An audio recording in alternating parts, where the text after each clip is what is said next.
आइए आज समय में पीछे चलते हैं, एक ऐसी दुनिया में जो हजारों साल से गुम थी। हम बात कर रहे हैं एक ऐसी सभ्यता की जिसने भारतीय उपमहाद्वीप में शहरी जिंदगी मतलब अर्बन लाइफ की नींव डाली। हाँ, ये सच है। हम बात कर रहे हैं सिंधु घाटी सभ्यता की। जरा सोचिए, जब मिस्र में पिरामिड बन रहे थे तब यहाँ एक पूरी की पूरी संस्कृति फल फूल रही थी। और ये सिर्फ पुरानी नहीं थी, ये अपने समय से कहीं कहीं ज्यादा एडवांस थी। हजारों सालों तक तो किसी को पता ही नहीं था कि ऐसी कोई महान सभ्यता मौजूद भी थी। सब कुछ, सारे राज जमीन के नीचे दबे हुए थे। फिर आई 20वीं सदी, और जब पुरातत्वविदों ने खुदाई शुरू की तो एक ऐसे शहर की कहानी सामने आई जो अपने समय से सदियों आगे था। और फिर 1920 में ये जो खोजें हुई ना, हड़प्पा और मोहनजोदाड़ो, इन्होंने तो सब कुछ बदल कर रख दिया। अचानक से भारत का इतिहास जो हम कुछ सदियों का समझते थे वो हजारों साल पीछे चला गया।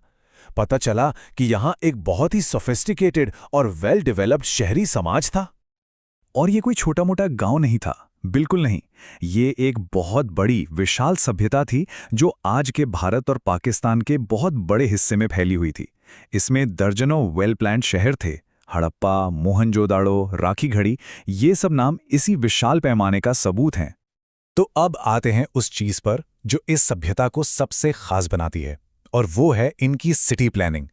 यकीन मानिए, इतनी एडवांस थी कि आज भी देखकर हैरानी होती है। जरा सोचकर देखें, आज से 5000 साल पहले एक ऐसा शहर जहां सड़कें एक दूसरे को एकदम सीधी 90 डिग्री के एंगल पर काटती थीं। हर घर पक्की ईंटों का बना था, और तो और हर घर में पानी की सप्लाई और एक कमाल की अंडरग्राउंड ड्रेनेज सिस्टम थी। आज भी कई शहरों में ऐसा नहीं होता। इनका स्टैंडर्डाइजेशन तो कमाल का था। मतलब आप हड़प्पा में हो या उससे 500 किलोमीटर दूर मोहनजोदड़ो में, हर जगह हर एक ईंट का साइज, उसका रेशियो बिल्कुल एक जैसा था, 1:2:4। इससे पता चलता है कि कोई पावरफुल सेंट्रल अथॉरिटी थी जो ये सब प्लान कर रही थी। और मोहनजोदड़ो में जो ग्रेट बात मिला है वो तो इनकी इंजीनियरिंग का एक जीता जागता सबूत है। एक बहुत बड़ा वाटर टाइट टैंक।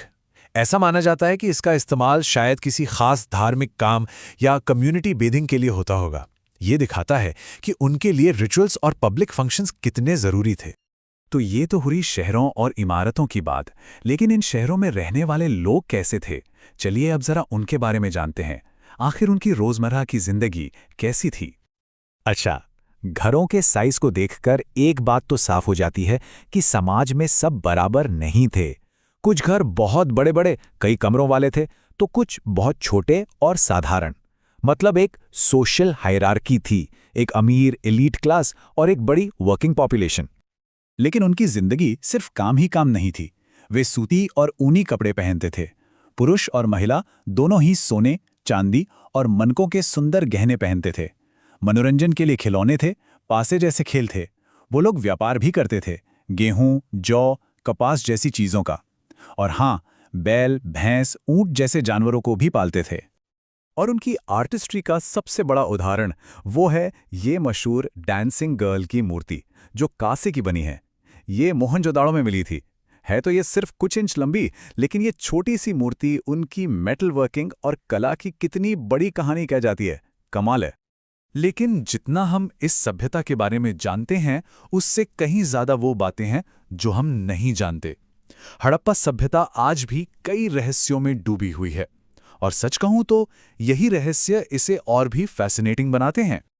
सबसे पहले तो उनकी अपनी एक लिखने की स्क्रिप्ट थी। हम इसे पिक्टोग्राफिक स्क्रिप्ट कहते हैं, क्योंकि इसमें अक्षरों की जगह तस्वीरों और सिंबल का इस्तेमाल होता था। और ये कोई मामूली स्क्रिप्ट नहीं थी। आर्कियोलॉजिस्ट्स को अब तक लगभग 400 अलग-अलग साइंस मिल चुके हैं। सोचिए, 400। ये दिखाता है कि एक बहुत ही कॉम्प्लेक्स और डेवलप्ड राइटिंग सिस्टम था। और यहीं पर आता है सबसे बड़ा रहस्य। इतनी खोजबीन, इतनी रिसर्च के बाद भी हम आज तक उनकी स्क्रिप्ट को पढ़ नहीं पाए हैं। हम उनके बनाए शहर देख सकते हैं, उनकी कला को महसूस कर सकते हैं, लेकिन वो खुद क्या कहते थे, क्या लिखते थे, ये हमारे लिए आज भी एक पहेली है। फिर एक और बड़ा सवाल उठता है, आखिर इन इतने ऑर्गेनाइज शहरों को चलाता कौन था? कोई राजा, कोई शासक?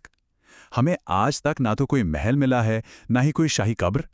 तो क्या ये हो सकता है कि उनका समाज किसी और ही तरीके से चलता था? एक ऐसा तरीका जो हमारी समझ से परे है? तो हर कहानी की तरह इस कहानी का भी एक अंत है। अब सवाल ये है कि इतनी महान सभ्यता आखिर खत्म कैसे हुई और ये अपने पीछे हमारे लिए क्या छोड़कर गई। इसका अंत भी उतना ही रहस्यमयी है जितना इसका उदय। कई थ्योरीज हैं। कुछ कहते हैं कि भयानक बाढ़ आई होगी या नदियों ने अपना रास्ता बदल लिया होगा। कुछ सूखे और खेती के खत्म होने की बात करते हैं। एक थ्योरी विदेशी आक्रमण की भी है, पर ज्यादातर एक्सपर्ट्स मानते हैं कि शायद किसी एक वजह से नहीं, बल्कि इन सब चीजों के मिले जुले असर से ये सभ्यता धीरे धीरे खत्म हो गई। लेकिन उनका अंत उनकी कहानी का अंत नहीं है। हड़प्पा सभ्यता की सबसे बड़ी लेगेसी, सबसे बड़ी विरासत ये है कि वो भारत की पहली अर्बन सिविलाइजेशन थी। उन्होंने इस सब कॉन्टिनेंट में शहर में रहने का ब्लूप्रिंट तैयार किया था। उनकी छोड़ी हुई ईंटें, मनके और अस्थियां, ये सब एक ऐसे शानदार अतीत की गवाही देते हैं जो आज भी हमें हैरान करता है। वो सिर्फ बिल्डर नहीं थे, वो विजनरी थे जो अपने समय से हजारों साल आगे की सोच रहे थे। तो अगली बार जब किसी मॉडर्न शहर की भागदौड़ देखें, तो एक पल के लिए उन हड़प्पा के लोगों को जरूर याद कीजिएगा। वो अर्बन लाइफ के असली पायनियर थे। और ये सोचना कितना एक्साइटिंग है कि जमीन के नीचे उनकी दुनिया के न जाने अभी और कितने राज दबे पड़े हैं जो खोजे जाने का इंतजार कर रहे हैं।